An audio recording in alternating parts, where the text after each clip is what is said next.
সবাইকে স্বাগতম জানাচ্ছি আজকে ল উইথ ব্যারিস্টার মনোহর হোসেন এই প্রোগ্রামে। আপনারা এই প্রোগ্রামটি দেখেন সরাসরি, যেটি সম্প্রচারিত হয় আয়ন টিভি থেকে প্রতি শুক্রবারে 8টার সময়।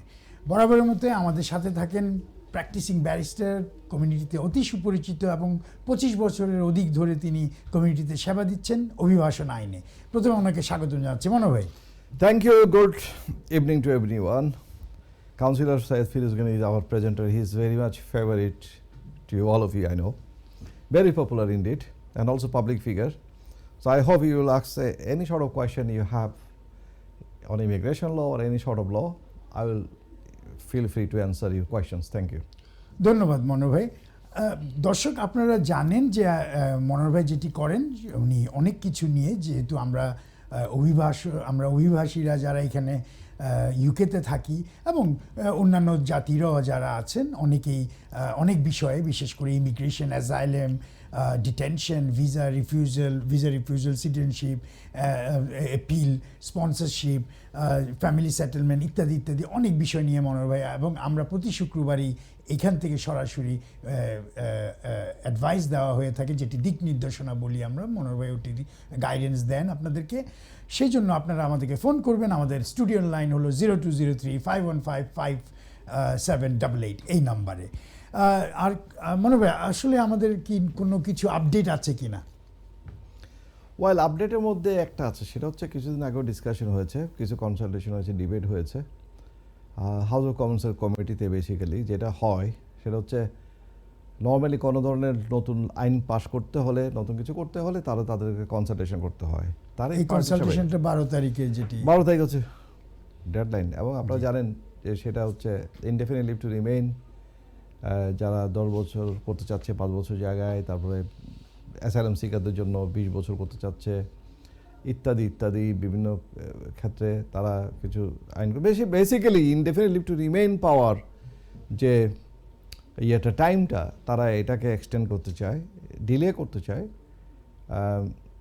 এর মাধ্যমে তারা কী পাবে তারাই জানেন, বাট এটা তারা what is they want to do basically to make it longer and difficult for gaining indefinite leave to remain in this country. এখন এটাকে কতটুকু achievable, let's see. 12th of February is the last date for sending your comments. You can do it if you go to online on parliamentary website, or you can Google it and you will find it. To is a public opinion they want to know, public consultation. So you can feel free to give your opinion. You can say you support or you don't support. Obviously I don't support. If you want my opinion, I don't support it. So you can say whether or not you support it. So আমাদের যারা অভিবাসী অনেকে আছেন বাংলা যারা, তারা আসলে এটিতে গিয়ে তারা তাদের অবশ্যই মতামত ব্যক্ত করতে পারে। মনোহর ভাই, আমি আপনাকে এর মধ্যে কিছু সমস্যা হচ্ছিল, আমি একটা কথা বলতে পারি।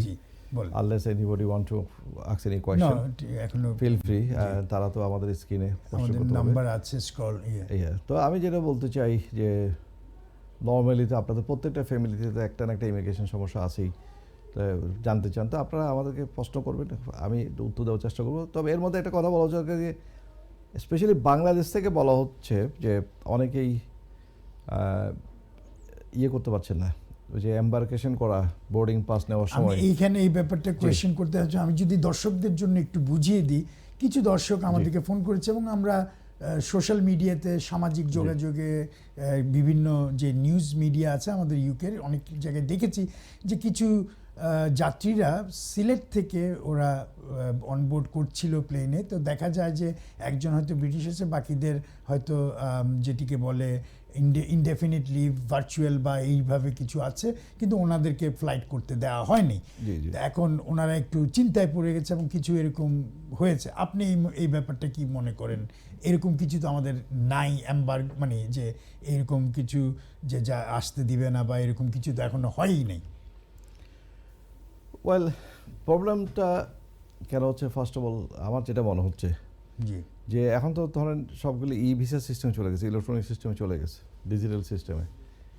এটাতে তারা বলছে যে 26 থেকে যারা একাধিক পাসপোর্টে যাওয়া আসা করছেন তাদের সব কিছু আপ টু ডেট করা, বিশেষ করে যাদের ব্রিটিশ নাগরিকত্ব আছে তারা 26 ফেব্রুয়ারি থেকে তাদেরকে অবশ্যই তারা ব্রিটিশ পাসপোর্টে ট্রাভেল করতে হবে। আপনি যদি ব্রিটিশ সিটিজেন হন, ইট ডাজন্ট ম্যাটার আপনার অনেকগুলো সিটিজেনশিপ আছে, but if you want to return to the UK, আপনাকে অবশ্যই ব্রিটিশ পাসপোর্ট ইউজ করতে হবে, নাম্বার 1। নাম্বার 2 হচ্ছে আপনার ই ভিসা থাকলো, আপনার সেখানে ইনডেফিনিট থাকলো, যে কোনো কিছু থাকুক, আপনার পাসপোর্ট ইত্যাদি চেঞ্জ হলে আপনাকে সেখানে আপডেট করতে হবে সিস্টেমে গিয়ে।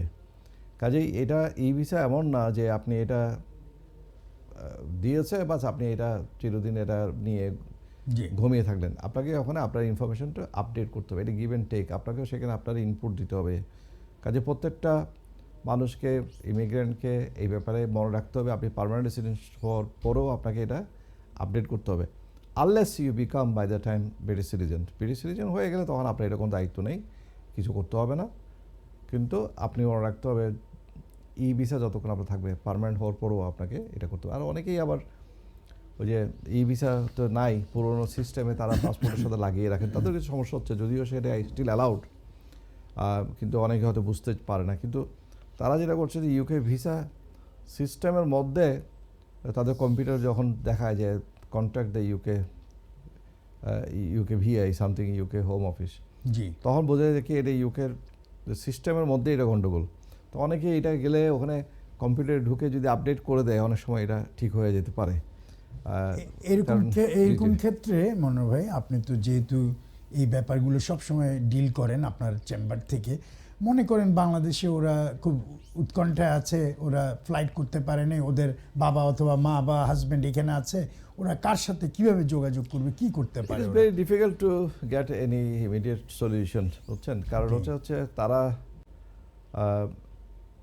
একটা করতে পারে কি, তারা নিজেরা ওখান থেকে কমিউনিকেট করতে পারে, যে যারা এয়ারলাইন্স করতে পারে, ওখানকার ইমিগ্রেশনও হেল্প করতে পারে চাইলে আর কি। হটলাইনের মাধ্যমে তারা বিভিন্ন দেশের ইমিগ্রেশন ডিপার্টমেন্টের সাথে, হোম অফিসের সাথে কথা বলতে পারে, অথবা রেসপেক্টিভ দেশের এমবেসি আছে সেখান থেকে হেল্প নিতে পারে। জি কিন্তু সমস্যা হচ্ছে আপনি মনে করেন সেখানে উইকেন্ডে রাত্রে অনেক সময় এগুলি পাবেনও না, আবার যোগাযোগ করতে চাইলেও এগুলি পাওয়া যায় না, অনেক সময় তারা বিজি থাকে লাইন টাইন। তো এই জন্য একটু সমস্যা তো হবেই। তো আলটিমেটলি এগুলি সব ক্লিয়ার হয়ে যায়, জি কারণ এগুলি যখন মানে ফার্স্ট ইয়ে হবে, অবশ্যই আপনি ই ভিসার যে সিস্টেম আছে অ্যাকাউন্টে গিয়ে দেখতে হবে আপনার সব আপডেটেড আছে কিনা। আপনি পুরাতন পাসপোর্ট চেঞ্জ হয়ে নতুন পাসপোর্ট হয়েছে, আপনি সেটা ডিটেলস দিয়েছেন কিনা, হয়তো এর মধ্যে গেলে হয়তো এটা ক্লিয়ার আপ হয়ে যেতে পারে। আরেকটা হচ্ছে যদি কারো পুরোনো সিস্টেমে, যদি পুরোনো পাসপোর্টে মনে করেন ILR স্ট্যাম্প লাগানো আছে, এখন উনি এখানে আবার যাওয়া আসা করছেন, এটার উপর কোনো সমস্যা হয় না, ইদানিং সমস্যা হতে পারে। তো তাদের উপরে আমাদের অ্যাডভাইস হচ্ছে যে এখন তারাও NTL যেটা নো টাইম লিমিট, যে এটা অ্যাপ্লিকেশনটা করা, এটা ফ্রি আছে, এটা করে এবং তারপরে ই ভিসা সিস্টেমে তাদের মানে ইনফরমেশন চলে যাবে, তখন তাদের জন্য লাইফটা ইজি হবে। এটা আমরা স্ট্রংলি অ্যাডভাইস করছি। যদিও স্টিল সেটাও কিন্তু অ্যালাউড আছে হোম অফিসের ওয়েবসাইট অনুযায়ী, যে পুরোনো পাসপোর্টের সাথে সেটা নতুন পাসপোর্ট লাগিয়ে রাখলে এবং পুরোনো পাসপোর্টের যে ভিসাটা আছে সেটা স্টিল অ্যাপ্লিকেবল, যেমন ইনডেফিনিট লিভ টু রিমেইনের ভিগনেট। জি কিন্তু প্র্যাকটিক্যাল সাইড হচ্ছে স্টিল বিভিন্ন দেশে এয়ারপোর্টগুলো এটা ঝামেলা করে, তারা মনে করে যে না সব জায়গাতে কার্ড সিস্টেম হয়ে গেছে, ই ভিসা সিস্টেম হয়ে গেছে, এটা আবার কি পুরোনো সিস্টেম। তো এই হ্যাসেল থেকে বাঁচার জন্য আমি মনে করি যে এটা অনলাইন অ্যাকাউন্ট করে নিয়ে সবকিছু সবাইকে একটু আপডেট করা দরকার। NTL যা যা করতে হবে, ওই লিগ্যাল অ্যাডভাইস নিতে পারেন, কোনো অসুবিধা নেই, এগুলোর জন্য তো বেশি অর্থ খরচ হয় না। জি ধন্যবাদ মনোহর ভাই। দর্শক আশা করি আপনারা বুঝতে পেরেছেন মনোহর ভাই যেটি বুঝাতে চাচ্ছেন, যে এই প্রবলেমটা যাতে না হয়, আপনারা আপনাদের ভার্চুয়াল যে অ্যাকাউন্ট আছে ওটাতে অনলাইনে আপডেট করে নেওয়া ভালো। মনোহর ভাই, আমরা যদি, যেহেতু আপনি দেখেছেন এখন অনেক জায়গায় ধরাধরি হচ্ছে, কিছু ধরপাকড় হয় আমরা শুনি, তাও সামাজিক যোগাযোগের মাধ্যমে দেখি, হয়তো ওরকম করে হচ্ছে না বা কিন্তু কিছু হচ্ছে, তাহলে ডিপোর্টেশন অথবা এক্সট্রাডিশন সম্পর্কে যদি আপনি কিছু বলেন, আপনার একটু যদি দর্শকদের জন্য প্রথমে ভেঙে বলেন আর কি। দেখুন, এক্সট্রাডিশন এবং ডিপোর্টেশন এগুলি তো আমাদের যারা মাইগ্রেন্ট কমিউনিটি তাদের জন্য অনেক কম। জি রিমুভালটা হয় বেশি। একসময় সবাইকে ডিপোর্টেশন বলা হতো, জি এই ইন 80s বলা হতো কি, কেউ অ্যাসাইলাম ফেল হলো, কেউ ভিসা শেষ হয়ে গেল, বলতো যে তোমাকে পাঠিয়ে দেওয়া হবে, তো তাকে বলে ডিপোর্টেশন অর্ডার দেওয়া হয়। এবং ওই ডিপোর্টেশন অর্ডার তো যতদিন পর্যন্ত ইনফোর্স থাকে ততদিন পর্যন্ত উনি ভিসা পেতেন না, ওটা রিভোক করতে হতো প্রথমে অ্যাপ্লিকেশন করে। কাজে ওটা কতগুলি কনসিকুয়েন্সেস থাকতো। জি আর পরবর্তীতে এটা করা হয়েছে কি একটা রিমুভাল করা হয়েছে, একটা ডিপোর্টেশন করা ডিপোর্টেশনটা হচ্ছে ক্রিমিনাল কারণে, ক্রিমিনাল কোনো অফেন্সের কারণে যদি কনভিকশনের কারণে যদি কাউকে পাঠিয়ে দেওয়া হয়, স্টেট সিকিউরিটি বা টেরোরিজমের কারণে কাউকে পাঠিয়ে দেওয়া হয়, সেটা হচ্ছে ডিপোর্টেশন। জি আর যদি এক্সট্রাডিশনটা হচ্ছে মনে করেন সাপোজ মিডল ইস্টের থেকে একজন এখানে আসছে কিংবা আমেরিকা থেকে একজন এখানে আসছে, আমেরিকার গভর্নমেন্ট বলছে অথবা মিডল ইস্টের গভর্নমেন্ট বলছে যে আমার দেশে অমুক লোকটাকে পাঠাতে হবে কারণ তার একটা ট্রায়াল হবে, তার জি। নামে একটা বিচার আছে, অভিযোগ আছে, এটা আমরা তদন্ত করতে হবে কিংবা তার এটা বিচার চলবে, তাকে আমরা চাই এই দেশে। আমি আসবো মনে হয়। দর্শক কে বলছিলেন, কোথা থেকে বলছিলেন? আপনি টেলিভিশনের আওয়াজ কমিয়ে টেলিফোনে কথা বলেন। জি দর্শক একটু জোরে বলেন। জি হ্যালো, জি হ্যালো বলেন দর্শক, আপনি প্রশ্ন করেন। জি আমার আপনি আপনি টেলিভিশনের আওয়াজটা কমিয়ে দেন, টেলিফোনে কথা বলেন। জি টেলিফোনে মাতেন। জি বলেন। জি আমার স্টুডেন্ট কথাই বুঝতেছি না আসলে। কথা বুঝতেছি না। আপনি টেলিভিশনে কথা বলেন না, টেলিভিশনটা আওয়াজটা কমিয়ে দেন, টেলিফোনে কথা বলেন। টেলিভিশন বন্ধ করিলেন, টেলিভিশন দিল। ঠিক আছে, প্রশ্ন করেন। জি, এবার এখন প্রশ্ন করেন। একটা জি। ভালো জায়গায় যান, আপনার একটা নেটওয়ার্ক কেটে যাচ্ছে। জি। একটা এখন স্টুডেন্ট আসে, হ্যাঁ তো আই কোনো রুল দেখাপড়া করতে না, হ্যাঁ রেস্টুরেন্ট কাম করে, হ্যাঁ তা যদি আপনার এখানে তার লিগালিটি চাইতেনি সে কি অ্যাসাইলাম করতো? যে অ্যাসাইলাম করছে না, অ্যাসাইলাম করলে হ্যাঁ লিগালিটি চাইতেনি। সালেম করলে পাইবনি। জি দেখেন আপা, আপনাকে বলি ফোনটা করছেন খুব ভালো হয়েছে, কিন্তু আমি মুখস্থ কি করে বলবো তার তার তার কেস কেন করছে, কোন পার্টি গাওয়া হয়েছে অ্যাসাইলাম, না কি কারণে করা হয়েছে, কি সাংবাদিক হিসেবে না লেখক হিসেবে নাকি সঙ্গীত শিল্পী হিসেবে নাকি জায়গা জমিনের গণ্ডগোল, কি কারণে অ্যাসাইলাম চাইলো, তার জীবনে কি ঝুঁকি, এটা তো আমি জানি না, কি ডকুমেন্ট দেওয়া হয়েছে। তখন আমি বলতে পারতাম যে হ্যাঁ ঠিক আছে, এটা পাওয়ার সম্ভাবনা আছে কি বা নাই। কিন্তু ওইটাকেও তো আপনার কথা মতো আমি বলতে পারবো না। অনেকে অ্যাসাইলাম করে কাজের পারমিশনও থাকে, কিন্তু দেখা যায় অনেকেরই কিছু কিছু পায়, আবার অনেকেই দেখা যায় পায় না। তারপর আপিলের সুযোগ থাকে, আপিলের সুযোগ অনেক অনেক ক্ষেত্রে তাও থাকে। এটা এক একটা কেস এক এক রকম। তো এখন ধরেন সামনাসামনি ফাইল না দেখলে তো বলতে পারবো না। তো ওনার যদি কোনো লিগ্যাল অ্যাডভাইস থাকে একজন লয়ারের কাছে গিয়ে সুন্দর করে বুঝে নেবেন। সেটা যে আমার কাছে আসতে পারানোর কথা নাই, যে কোনো একজন ভালো লয়ারের কাছে গিয়ে বুঝে। হ্যাঁ তো আইটি স্টুডেন্ট নইয়া কলেজও গেছে। না আমি বুঝে গেছি, এই জন্যই তো উনি স্টুডেন্টও উনি চালাইতে পারছেন না, আর উনি মানে দেশেও চাইতে পারছেন না, কোনো অসুবিধা আছে। কারণ স্টুডেন্ট যখন উনি চালাইতে পারবেন না তখন উনি অবশ্যই দেশে চলে যেতে হবে। তো দেশে যাইতে পারছেন না, নিশ্চয়ই দেশে কোনো অসুবিধা হয়েছে, এই জন্যই তো উনি এই দেশে আশ্রয় চেয়েছেন, অ্যাসাইলাম চেয়েছেন, নিরাপত্তা চেয়েছেন থাকার জন্য। তো এখন কেউ কেউ তো ধরেন কেস খুব সঠিক আছে যে হ্যাঁ তার আসলেই ওখানে নিরাপত্তার ঝুঁকি আছে, আবার কেউ কেউ ধরেন নিরাপত্তার ঝুঁকি টুকি নাই, এমনি একটা কেস মারছে। এখন আমি কি করে বুঝবো কে কোনটা করছে না করছে? এটা যদি না দেখি জি এটা বলা সম্ভব না। তো আর অন এয়ারে এগুলি সব বলা উচিতও না, আর আমরা প্রশ্ন করিও না। তবুও যদি একটু হিন্টস পাইতাম তাও বলতে পারতাম যে উনি এই কারণে করছে। কিন্তু ওনারা খৌগা আপনি ফোন করার জন্য, উনি যেন ফোন করেন ওনাকে বলেন। তো এইটা হলে আমি হেল্প করতে পারবো। ঠিক ওকে আছে দর্শক, আশা করি বুঝতে পেরেছেন। আপনারা একজন ওনাকে বলেন সরাসরি প্রশ্ন করতে। এনিওয়ে মনে হয় আমরা বলছিলাম ডিপোর্টেশন অ্যান্ড এক্সট্রাডিশন সম্পর্কে। এক্সট্রাডিশনটা আপনি বলেছেন, সে এক্সাম্পল কারো যদি কোনো সে একজন বাংলাদেশি নাগরিক অথবা একজন আরবি নাগরিক, উনি ওইখানে কোনো কিছু করেছেন কিন্তু এইখানে এসে আছেন, ওইখানকার প্রশাসনকে গভর্নমেন্টকে বলছে ওনাকে ফেরত দেওয়ার জন্য। জি, তখন এটা স্ট্রেট ফরওয়ার্ড না, ফেরত দিতে বললে হয় না, এটা ইন্টারন্যাশনাল যে এগ্রিমেন্ট কনভেনশন অনুযায়ী একটা ইয়ে থাকতে হয়। আমি একটা কল নিই। দর্শক কে বলছিলেন? টেলিভিশনের আওয়াজ কমিয়ে টেলিফোনে আপনারা প্রশ্ন করেন। জি হ্যালো। হ্যালো, আসসালামু আলাইকুম। জি আসসালামু আলাইকুম, বলেন। জি জি, আমি একটা জিনিস জানতাম চাইলাম যে আমার একজন নেফিউ, উনি ওই দেশে অ্যাসাইলাম মারা, জি। উনি দেশটাকে এখন স্টুডেন্ট ভিসায় ওয়াইফ আনাইছেন। জি। আনানি কয়দিন পরে 2-3 মাস হয়েছে না, উনি বউর সাথে একটু ঝগড়াঝাটি হয়েছে। হুম। এখন ঝগড়াঝাটি হওয়ার পরে বউয়ে পুলিশে কল করিয়া পুলিশের যে করছেন যে উনি তার হাজবেন্ড হয়েছেন না, তাদের রেপ করছে কইয়া তান কেস দিলেছেন।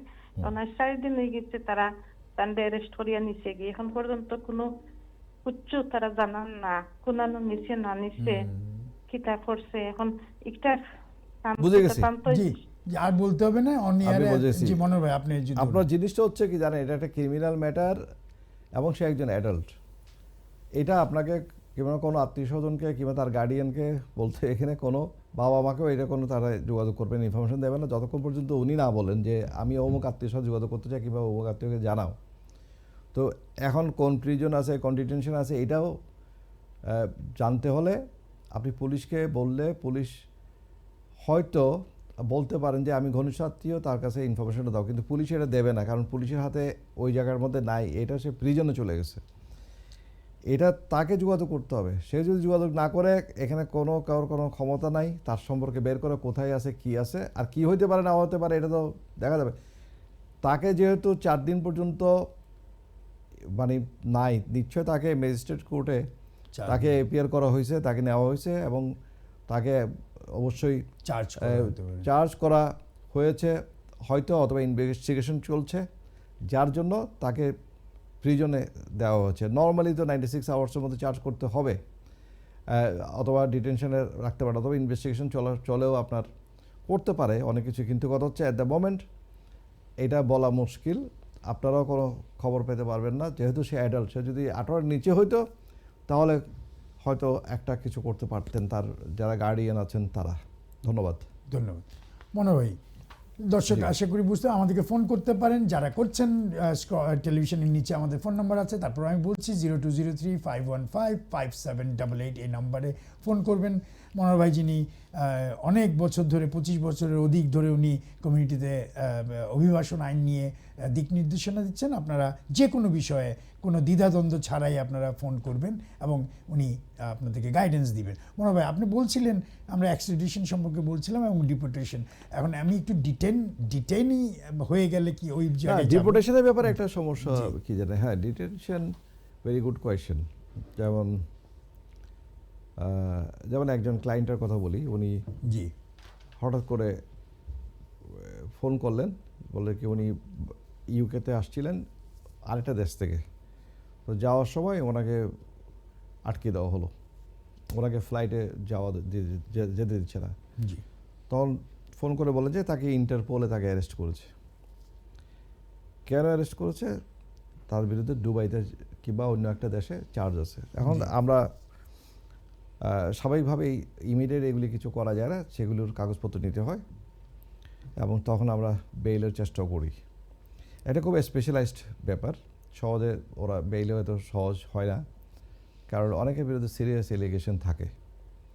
এমনকি অনেকেই দেখা যায় হয়তো কোনো মার্ডার কেসের সাথে যুক্ত হয়েছে একটা দেশে, জি এবং তার হয়তো অন্য দেশেরও পাসপোর্ট আছে, স্বাভাবিকভাবেই সে যেন হাতছাড়া হয়ে না যায়, এমনও আছে। কাজেই এগুলো ধরেন বিভিন্ন পর্যায়ে গিয়ে আপনি যদি আপনার ক্লায়েন্টকে রক্ষা করতে চান তাহলে খুব ভেরি স্পেশালাইজড ওয়েতে সেটা ডিল করতে হয়। সেটার জন্য একটা আপিলের সিস্টেম আছে এবং সেই আপিলে যদি উইন করেন তাহলে, যদি আপিল না করে তাহলে অবশ্যই আপনি করতে পারেন যে ওনাকে ওই দেশে আর ফেরত পাঠানো হবে না। তখন ওই লোকের এই দেশে একটা অ্যাসাইলামের সম্ভাবনা থাকে, জি কারণ ওই দেশে আর তখন যেতে পারে না, কিংবা অন্য একটা থার্ড কান্ট্রিতে যেতে পারে না, ইত্যাদিতে অনেক জটিলতা এগুলো আছে। কিন্তু এক্সট্রাডিশনটা মেইনলি যেটা করতে হয়, এটা ক্রিমিনাল কিংবা এই ধরনের কোনো অ্যাক্টিভিটিস আছে, রাষ্ট্রীয় কোনো একটা ব্যাপার আছে, যার কারণে তাকে চাই ওই দেশে ফেরত নিতে। জি না আমি মনে ভাই আমরা তো প্রশ্ন করেছিলাম ডিপোর্টেশন এবং এক্সট্রাডিশন নিয়ে, বাট আমি এটা হচ্ছে এক্সট্রাডিশন বেসিক্যালি। বাট দর্শকদের সুবিধার্থে আমি এখানকার যে দর্শকরা, কারণ আপনি বলেছেন সুন্দর করে ডিপোর্টেশন কখন করা হয় বা কিভাবে হয়। আবার ডিপোর্টেশনটা তো অলরেডি আমি বলেছি যে ডিপোর্টেশন যেটা করা হয়, মনে করেন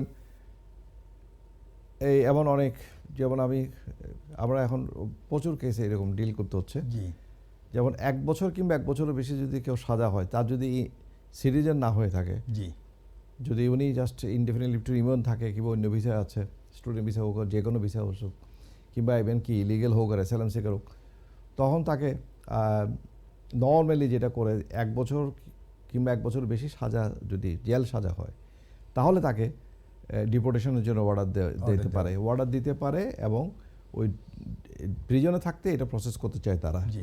কারণ প্রিজনে তো একটা অর্ধেক সময় কাটানোর পরে প্রিজন থেকে তখন ঘরে আসতে দেয়, কিন্তু ওই সময়ের মধ্যে তারা এটা ডিপোর্টেশনটা প্রসেস করে ডিপোর্টেশন করে তাকে পাঠিয়ে দেওয়ার চেষ্টা করা হয়। জি। সেটাকেও যদি আপনি রাখতে চান, জি। কোনো কারণ থাকে, সেটারও অনেক পথ আছে, সেটারও আইন আছে, সেটারও আপিলের সুযোগ আছে, অনেক জুডিশিয়ারি আমি আপিল নিয়ে কথা বলবো মনে হয়। তারপরে একটুখানি দর্শকদের সুবিধার্থে আপনি যদি ওই জায়গাটা একটু বলেন, যারা এখানে থাকে তাদের কোনো ক্রিমিনাল কনভিকশন নাই কিন্তু অথবা আছে বা কিন্তু ওদের ওভারস্টেয়ার হয়ে গেছে, ওদেরকে তখন ডিটেন করে ওই জায়গাটা একটু, কারণ এই ডিপোর্টেশন এই দর্শকদের সবাই বলে ডিপোর্টেশন, জি আসলে এটা অনেকে কনফিউজ হয়, এইটা একটু আপনি যদি সুন্দর করে বাট কি বলে এটা কোনো অসুবিধা নাই, বাট আমরা লয়াররা জি এটা ক্লিয়ারলি বোঝা উচিত এবং আমাদের শিক্ষিত সমাজ এটা বোঝা উচিত, জি আমি যেভাবে বলছি।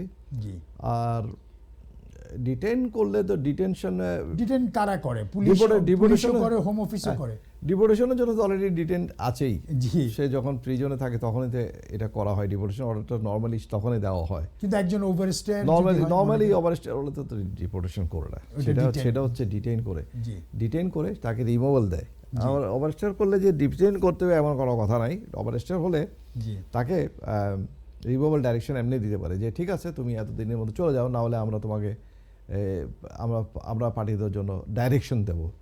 কেন এরকম হয়তো বলে কি আমরা তোমার এখন আর কোনো রাইট নেই, তুমি চলে যেতে পারো। এই সময় কি আপনি কি কোনো বেলের ব্যবস্থা করতে পারেন মনে ভাই? হোয়াই নট অনেকে আছে যে আমরা আন্ডারস্ট্যান্ডিং করে রিমুভাল ডাইরেকশন দেওয়ার পরও বলে যে ঠিক আছে সে চলে যাবে, আমরা 2-3 মাস 4 মাস টাইম নিয়ে নিই অনেক সময়, যে তার নিজের পয়সা দিয়ে চলে যায়, তার এখানে কিছু প্যাকিং আপ করার জন্য তার ফাইন্যান্সিয়াল ব্যাপার থাকে ইত্যাদি থাকে, এগুলো we can negotiate about all this things. Why not? Home office এগুলি শুনে যদি কেউ স্বেচ্ছায় নিজের পকেটের পয়সা দিয়ে চলে যায়, রাষ্ট্রীয় পয়সা দিয়ে না গিয়ে, তাহলে এবং হোম অফিসও সেটা চায়, তো অসুবিধা কি? আবার অনেক সময় দেখা যায় অনেকেই চলে যেতে চায়, আবার আর্থিক কিছু হেল্প নিতে চায়, যেটা গভর্নমেন্ট করে, যেমন ফেইল্ড অ্যাসাইলাম সিকার ওর যারা ওভারস্টেয়ার আছে, if they want to return to their own country origin, they are entitled to get some sort of financial benefits or assistance from the government. It before he is leaving this country and after even departure, তারা rehabilitation জন্য কিছু funding করে থাকে, সেগুলোর জন্য facilitate করতে হলে অবশ্যই আমরা লয়ার হিসাবে উই ক্যান অ্যাসিস্ট দেম। অনেকেই চলে যেতে চাইলে তখন তারা কিছু টিকিট পায়, তারপরে তারা কিছু টাকা পয়সা পায়, অনেক সময় পায়, হেল্প পায়। এটা যদিও এটা খুব বিশাল কিছু না, বাট এটা আছে আর কি ইনসেন্টিভ। ধন্যবাদ মনোহর ভাই। আমার একটা কল আছে। জি দর্শক, কে বলছিলেন? টেলিভিশনের আওয়াজ কমিয়ে টেলিফোনে যদি আপনারা প্রশ্ন করেন আমরা শুনবো। জি বলেন, কে বলছিলেন? জি সালাম আলাইকুম। জি আসসালামু আলাইকুম। সালাম আলাইকুম। ওয়ালাইকুম সালাম, বলেন। আচ্ছা, আমি একটা প্রশ্ন করতে চাইছিলাম আপনার কাছে, সবার কাছে। জি জি করেন, অসুবিধা নেই। আমার আব্বা দেশের জায়গা রাখছিল 60 বছর আগে। 60 বছর আগে জায়গা রাখছিল, আমরা ক্ষেত করিয়ে খাইছি, ওখান পর্যন্ত আমরা ক্ষেত করিয়ে খারাম। এরপরে আমি নামজারি করাইছি, 20 সময় আমরা নামে দিয়া গেছে। আর যে সময় নামজারি করছি ওই সময় দলিল দেখাইয়া আমি ওই নামজারি করাইছি। ওখান আমার উহুকুরো বাই পাতি যায়, হে দাবি করছে পুরান ডকুমেন্ট রয়ে গেছে, ও দাগ ডকুমেন্ট রয়ে গেছে অফিসও, এ কিছু করতে পারবো নি? ফুফুর ঘরের ভাই কিছু করতে পারবে কিনা? শোনেন, যে কোনো দেশের সিভিল ল, জায়গা জমিনের ল, বুঝছেন, এত সোজাসুজি না। কথা হচ্ছে আপনার যেটা রাইট আছে এগুলি তো বোঝা যাচ্ছে, আপনার যেটা বাংলাদেশে বরসি সম্পত্তি বলা হয়, পারিবারিক উত্তরাধিকার সূত্রে আপনি পেয়েছেন, ঠিক আছে, আপনার দাদার দিক থেকে পেয়েছেন এগুলি, আপনার বাবা চাচা এগুলা তো ধরেন ইকুয়ালি পাবে, আপনার ফুফুরও পাবে, জি নামজারিও করা আছে। এটা তো এখন নামজারি না করলে যে আপনি জায়গার মালিক না এটা না, নামজারি হলেই যে, তবে বাংলাদেশে বুঝছেন তো নামজারি করেই তো জায়গাটাকে বিক্রি করে ফেলে, বুঝছেন না? তো তখন ডকুমেন্টেশন নিয়ে ভালো সাব রেজিস্টার হলে তখন সে নামজারি হলেও এটা উনি নামজারিটা কিভাবে করছে এইটার ব্যাকে যায়, বুঝছেন? যে উনি যে একা নাম জারি করে ফেললো, এই সম্পত্তি তো আরও 3 জন পাওয়ার কথা, উনি করলো কী করে? কিন্তু ওখানে যদি কেউ যদি ধরেন টাকা পয়সা দিয়ে অন্য কিছু করে ফেলে, যেটা অনেক দেশে করে, এখন যদি সেরকম করে সেটা অন্য জিনিস, তারপর আপনি ব্যবস্থা নিতে পারেন। আপনার যদি রাইট থাকে আপনি সেটা অবশ্যই একটা সেখানকার লয়ার, ভালো লয়ার দিয়ে, বাংলাদেশে অবশ্যই এখান থেকে আপনি কোন ভালো লয়ার চিনবেন আমি জানি না, কিন্তু আমাকে বেশিরভাগ প্রবাসীরা এই কমপ্লেন করেন যে তারা আসলে ভালো মনে করে অনেক লয়ারের কাছে যান কিন্তু সেবাটা পান না, টাকা পয়সায় তারা দিনে দিনে দিনে প্রত্যেক কিছু নেয়। এটা কিভাবে পেতে পারে? এখন মনে করেন আপনাকে আপনার আত্মীয় স্বজনের মাধ্যমে জানতে হবে যে কোনি ভালো লয়ারকে, বিশ্বস্ত লয়ার দিয়ে এগুলি করতে হয়, কারণ অযথা পয়সা নষ্ট করে তো দরকার নাই, যেটুকু পয়সা যাবে। আর আপনি নিজেও যোগাযোগ করতে পারেন, সাব রেজিস্ট্রারের সাথে যোগাযোগ করতে পারেন, এসি ল্যান্ডে যোগাযোগ করতে পারেন, আপনি কমপ্লেন রেজ করতে পারেন। আপনার যদি মনে করেন কেউ জায়গা জমিনে আপনার দখল করে ফেলতেছে অবৈধভাবে, আপনি সেটা বাংলাদেশ সরকারের, আপনি স্বরাষ্ট্র মন্ত্রণালয়ের কাছে আপনি চিঠি দিতে পারেন, ওখানকার লোকাল পুলিশের কাছে চিঠি দিতে পারেন, এবং সেটা এখানকার হাই কমিশনারের মাধ্যমেও সেগুলো অনেক কমপ্লেন আপনি পাঠাতে পারেন। পাঠালে এগুলো অনেক কাজ হয়, এগুলি করতে পারেন যদি কেউ জবরদস্তি কেউ কিছু করে। আরেকটা কথা, আপনি অরিজিনালি যেটা জিজ্ঞেস করুন যে ডকুমেন্ট আছে, এই আছে, সেই আছে, এগুলি তো থাকবে, এগুলি আছে বলেই তো জায়গা দখল করে রাখে, কিন্তু সেগুলো উল্টানোর ব্যবস্থা আছে যদি আপনার রাইট থাকে। Thank you. ধন্যবাদ মনোভাই, ধন্যবাদ দর্শক, আশা করি বুঝতে পেরেছেন। দর্শক, আমরা একটা ছোট্ট বিরতিতে যাব, বিরতি পর্যন্ত আমাদের সাথেই থাকবেন, আবার বিরতি পরে ফেরত আসবো।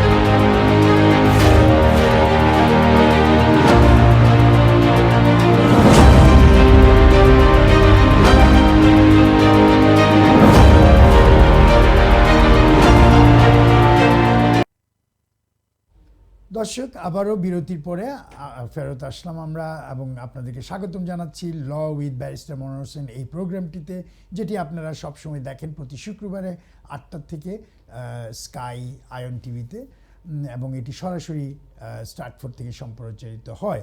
এবং আপনারা এটি তারপরের দিন বা একটু পরেই আপনারা দেখতে পারেন বিভিন্ন সামাজিক মাধ্যমে, যেমন ফেসবুক এবং ইউটিউবে।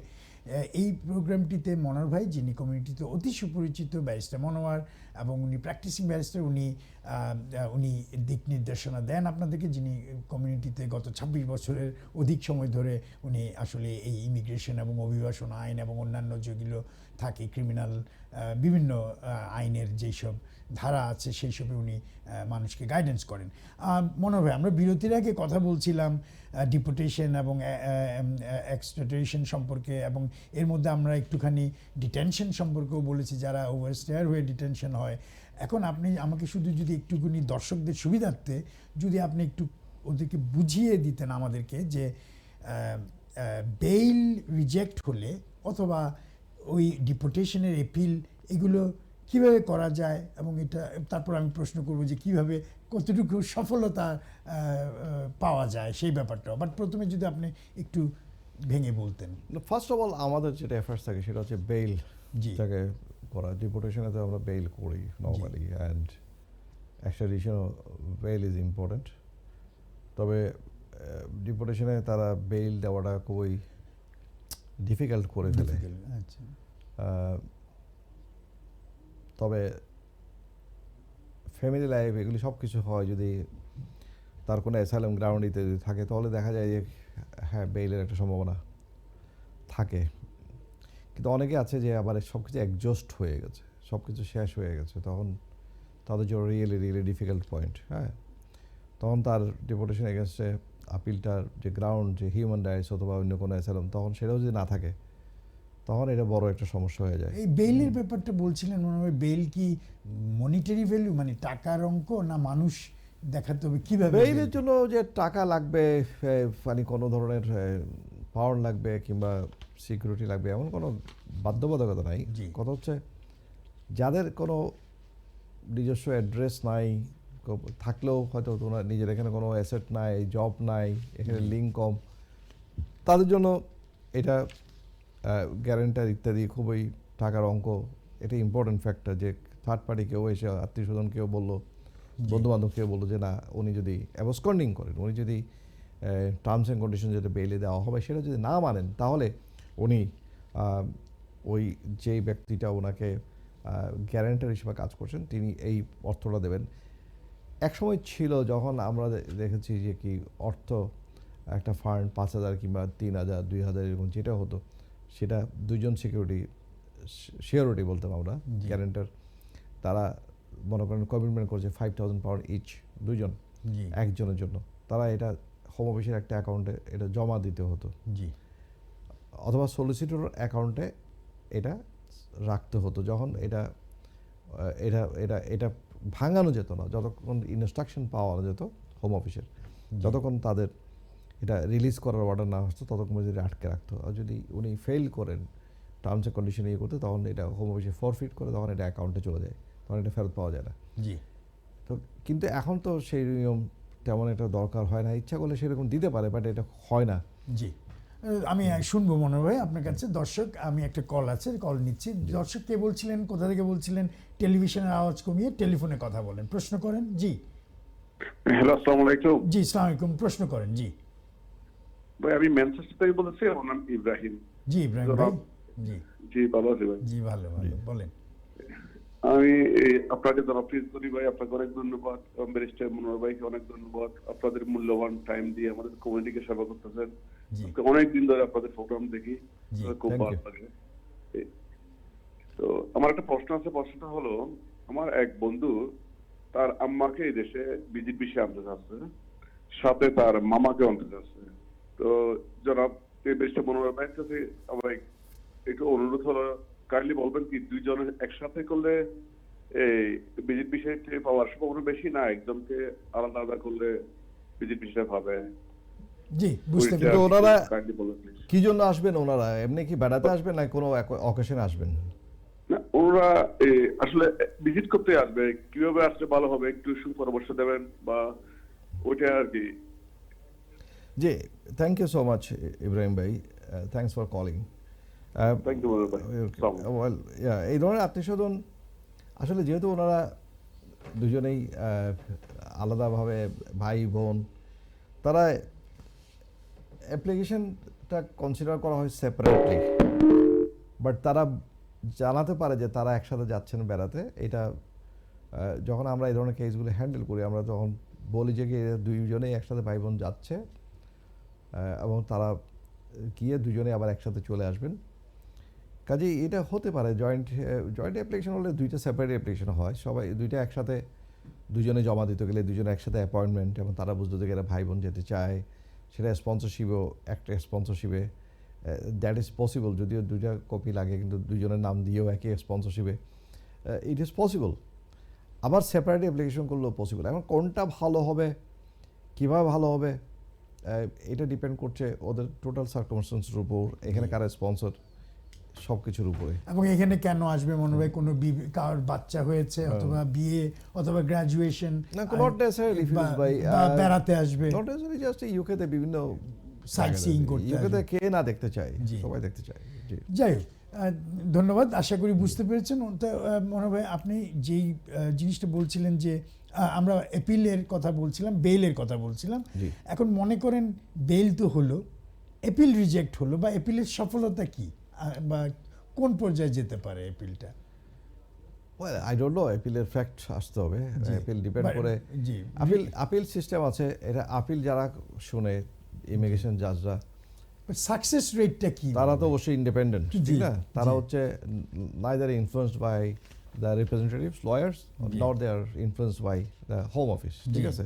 জি যদি বায়াসনেস থাকে, then we complain about it, we can raise complain, we can then raise the further appeal, অনেক জি। চ্যালেঞ্জ করতে পারি, আইদার সাইড করতে পারে, হোম অফিসও করতে পারে। তবে বায়াসনেসের চেয়েও বেশি থাকে যে এরর অফ ল জি। পয়েন্ট, হয়তো কোনো একটা বিষয়ে যা যা হয়তো মিস্টেক করেছে, ডিসিশন দিয়েছে, যেটা সব কিছুই এডুকেট রিজনিং দেয় না, কিংবা এটাকে ভালো করে এভিডেন্সটাকে কনসিডার করে নেই, অথবা কোনো ধরনের প্রেজুডিস করেছে, ইত্যাদি ইত্যাদি বিভিন্ন কারণ হতে পারে। জি তো কাজে এখন আপিলটা কেমনে সাকসেসফুল হয় কিংবা হয় না, এটা তো আমি আপিল কেমনে সাকসেসফুল হতে পারে বলতে পারি, না, আমি আপিল বলতে কেন হয় চাচ্ছি না সাকসেস রেটটা কেমন এটা বলা যায় না। বলা যায় না। কারণ দেখেন, যদি বলে যে কি ডিপোর্টেশন আপিল, জি ডিপোর্টেশন আপিলের success rate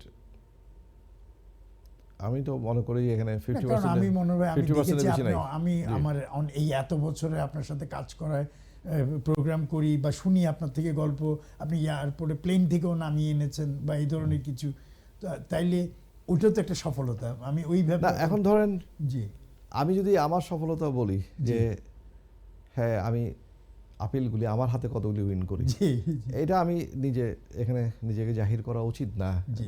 I don't want to impress জি পিপল লাইক দিস, কারণ হচ্ছে এটা হচ্ছে টেলিভিশন একটা programme, I don't want to take the জি। অ্যাডভান্টেজ। জি কিন্তু আমি এখানে পাবলিক অ্যাডভাইস করতে আসছি, আমার সফলতার গান গাওয়ার জন্য আসিনি। মানুষ জানবে আমি যদি কোনো সফলতা করে থাকি, আমার সঙ্গে গুগল সার্চ করলেও পাবে। জি আমার যদি ব্যাড রেকর্ড থাকে, গুড রেকর্ড থাকে, সেটাও ওনারা পাবেন। এটা পাবলিক ডোমেইনে আছে। আমার সম্পর্কে যদি কোনো বাজে রেকর্ড থাকে, সেটাও বার কাউন্সিলকে ফোন করলে সবাই জানে যাবেন। জি নাথিং ইজ সিক্রেট। আমরা হচ্ছে পাবলিকলি আমাদের সব কিছু রেকর্ডপত্র সব কিছু ওপেন। জি তবে কথা হচ্ছে যে এমনি ওভারঅল যদি আপনি সফলতা বলেন, সবাই যদি সব কিছু মিলিয়ে ইংল্যান্ডে, হ্যাঁ তাহলে বলবো হ্যাঁ আপিল সফল হয়, অনেক সফল হয় বলেই তো একটা সিস্টেম আছে। আর না তো এত আপিল কেন থাকবে? শত শত মানে মিলিয়নস অফ পাউন্ডস খরচ করে আপিলের সিস্টেম থাকতো না, এতগুলি বিচারক নিয়োগ করতো না, এতগুলি কর্মচারী নিয়োগ করতো না, এতগুলি বিল্ডিংয়ে তারা এগুলি চালাতো না। জি এই ইমিগ্রেশন কেসগুলি দেখার জন্য স্থায়ী অনেকগুলো ট্রাইব্যুনাল আছে। জি ফার্স্ট ইয়ার ট্রাইব্যুনাল আছে, আপার ট্রাইব্যুনাল আছে, এবং কেসগুলি হাইকোর্টে যায়, কোর্ট অফ আপিলে যায়, সুপ্রিম কোর্টে বলে যায়, এবং এগুলোর জন্য অনেকগুলো কেসের জন্য লিগেল এডও আছে। জি কাজেই এটা নিশ্চয়ই কোর্টটা কিছু ন্যায় বিচার, কিছু কি যথাযথ ন্যায় বিচার দিবে বলেই তো কোর্টে যায়। হ্যাঁ, কেউ কেউ হয়তো বলতে পারে যে আমি বিচার পাচ্ছি না, তারটা অ্যালাউ হয় না, তার জন্য আবার আপিলের সুযোগ আছে, বিচারকের আপিলের বিরুদ্ধে, ডিসিশনের বিরুদ্ধে। এখন কেউ যদি বলে যে কি যেমন ডিপোর্টেশন এগুলিতে, অ্যাসাইলামে, আই ডোন্ট থিঙ্ক 50%-এর বেশি কেউ বলতে পারবো যে সাকসেস রেট। জি, জি। আমার হাতে কত সাকসেস এটা বলতে পারবো না। আমার প্রশ্নটা আরেকজন আসলে- লয়ারের কাছে কি এটা বলতে চাই না, জি। কিন্তু জেনারেলি আমি ইন জেনারেল বুঝতে আমার চেয়েছি। ইমপ্রেশন হচ্ছে জি, কোনো অবস্থাতে 50%-এর বেশি অ্যালাউ হয় না, আরো অনেক কম। জি তবে হ্যাঁ, আপনি যদি এটা বলেন সেটেলমেন্ট আপিল, জি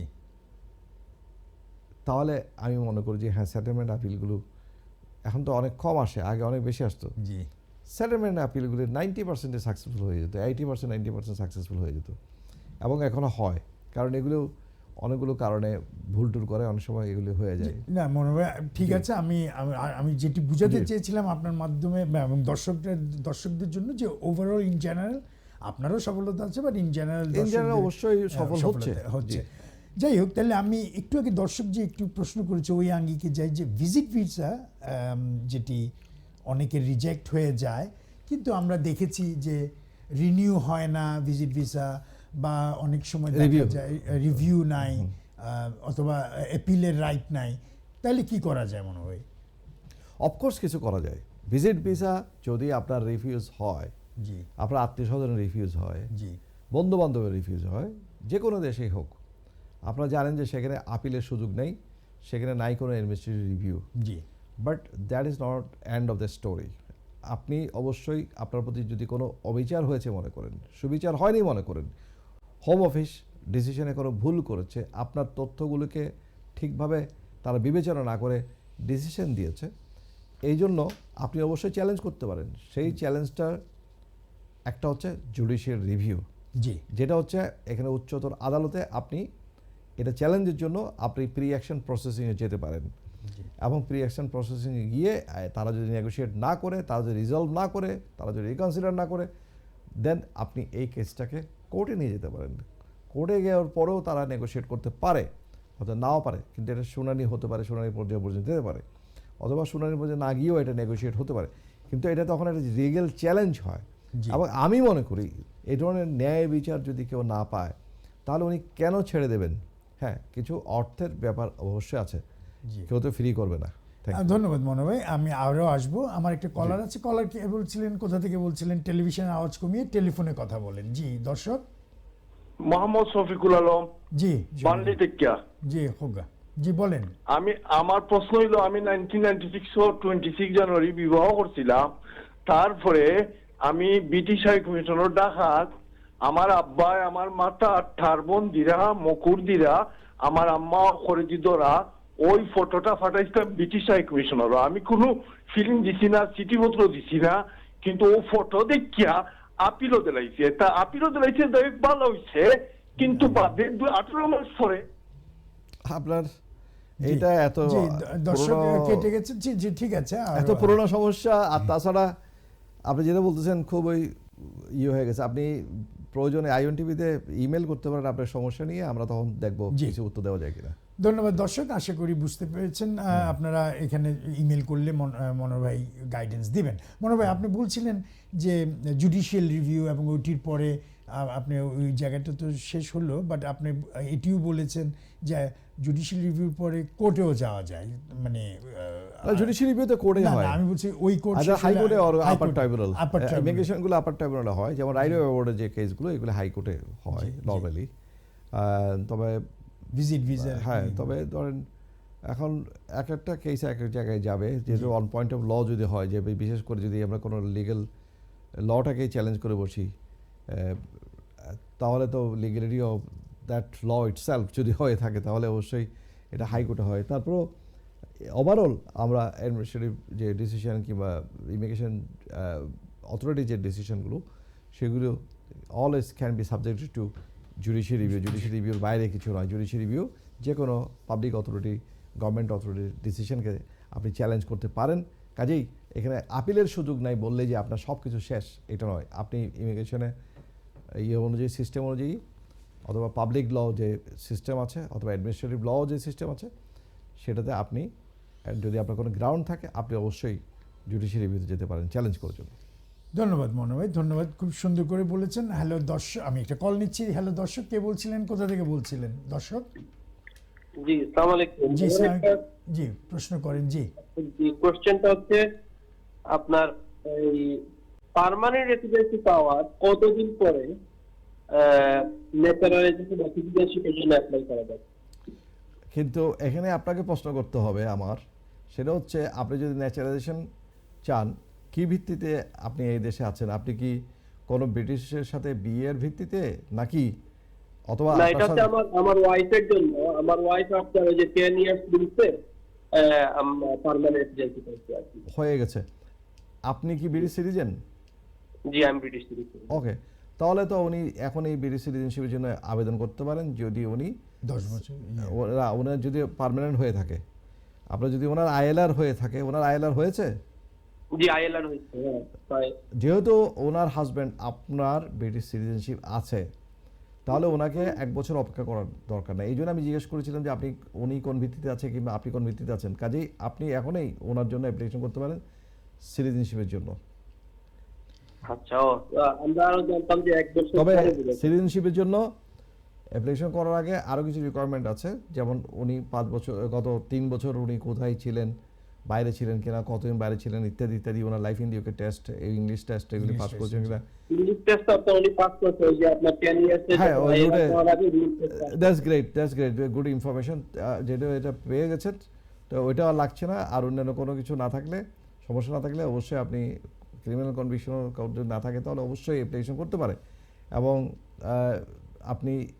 আপনাকে কেউ বলেছে হয়তো 1 বছর অপেক্ষা করার জন্য, ঠিক না?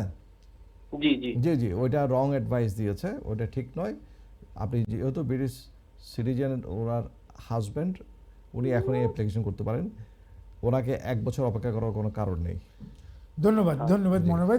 দর্শক আশা করি বুঝতে পেরেছেন। আপনি অ্যাপ্লিকেশন করে দেন। মনো ভাই, আমি যেহেতু ওই লাইনে ছিলাম, আমি যদি তাহলে আপনি যদি একটু বুঝিয়ে বলতেন, হয়তো বেশি সময় নাই, তারপরও ডিসক্রিশনারি লিভ টু রিমেন বিষয়ে, এই ডিসক্রিশনারি লিভ রিমেন মানে কি এবং কারা পায়? ডিসক্রিশনারি হচ্ছে যদি রুলের মধ্যে কোনো কিছু কাভার না করে। মনে করেন কেউ এই দেশে থাকতে চান, কিন্তু উনি এটা কোনো স্টুডেন্ট হিসেবে এক্সটেনশন করতে পারছেন না, উনি সেটেলমেন্ট ফ্যামিলির হিসেবে করতে পারছেন না, ইত্যাদি ইত্যাদি অনেক কারণ।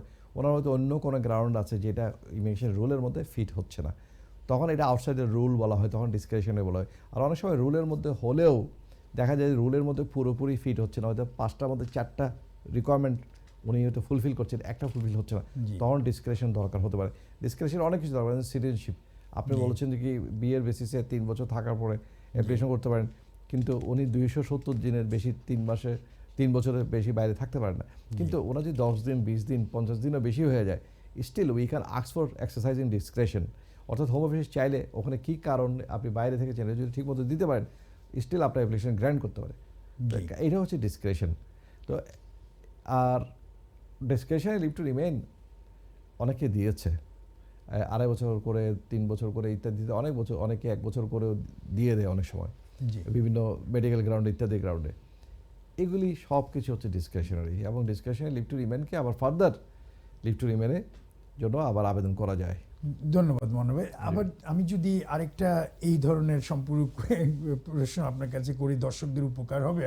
স্কিল ওয়ার্কারের যে ডিপেন্ডেন্ট আছে তাদের ইংলিশ ল্যাঙ্গুয়েজের রিকোয়ারমেন্টে কি কোনো চেঞ্জ আছে?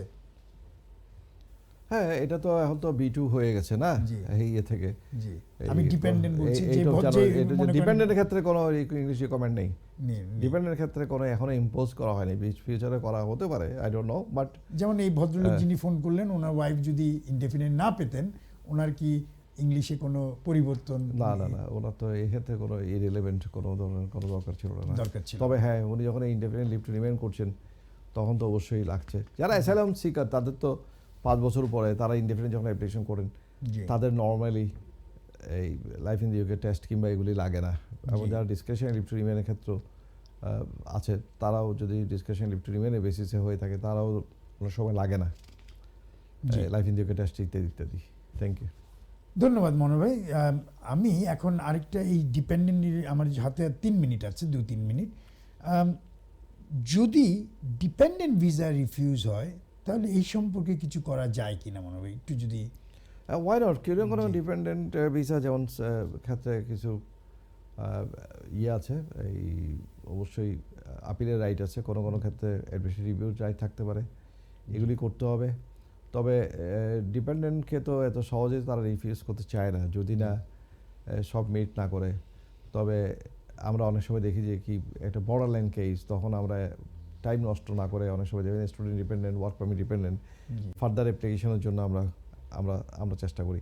ফার্স্ট আমাদের চিন্তা হবে যে যখন আপিলের টাইমটা অনেক বেশি লেগে যায় কিংবা অ্যাডমিশন রিভিউ অনেক সময় বেশি লেগে যায়, তখন আমরা চিন্তা করি অথবা আপিল অন্য কোনো সিস্টেমে লাগিয়ে, যেহেতু রিভিউ অটোমেটিক রিকনসিডারেশন ইত্যাদি কোনো সুযোগ নেই, সেই জন্য আমরা চেষ্টা করি যে অন্য কোনোভাবে যাওয়া যায় কিনা, ফার্দার অ্যাপ্লিকেশন করে টাইমটা বাঁচানো যায় কিনা, যদি দেখে যে জি এরকম। ধন্যবাদ মনোজ ভাই। আমি আরেকটা 1 মিনিট শুধু আপনি বলবেন। একটু আগে আমরা সবসময় বলে যে 10 বছরের রুটটা সম্বন্ধে যদি একটু বলেন, যে কখন এটা, মানে এখন তো সামনে হয়তো কিছু চেঞ্জ হতে পারে, বাট তারপরে একটু যদি বলতেন। এখন এই ফেব্রুয়ারিতে কনসালটেশন শেষ হওয়ার পর জি তারা এটাকে ড্রাফটিং করা শুরু করবে। আরও কিছু অবশ্যই এখনও তো পার্লামেন্টে ডিবেট ভালোভাবে হয়নি, সেগুলো হবে। সব কিছু মিলিয়ে তারা হয়তো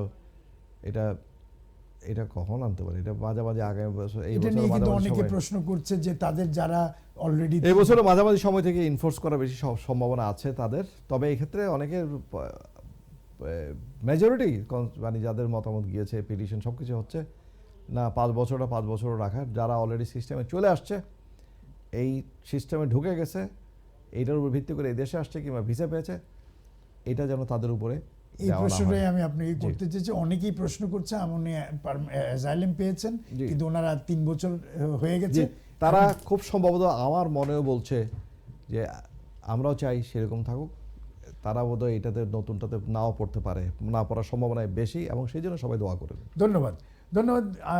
আমরা শেষ করতে হচ্ছে। দর্শক, আশা করি আপনারা পরবর্তী প্রোগ্রাম দেখবেন সামনে শুক্রবার, এবং এই প্রোগ্রামটিকে আপনারা সোশ্যাল মিডিয়ায় থাকবে, ফেসবুক এবং ইউটিউবে, এটি আপনারা অন্যদেরকে ফরওয়ার্ড করবেন, অনেকের উপকার হবে। আমাদের প্রোগ্রাম দেখবেন আগামী শুক্রবারেও। ধন্যবাদ।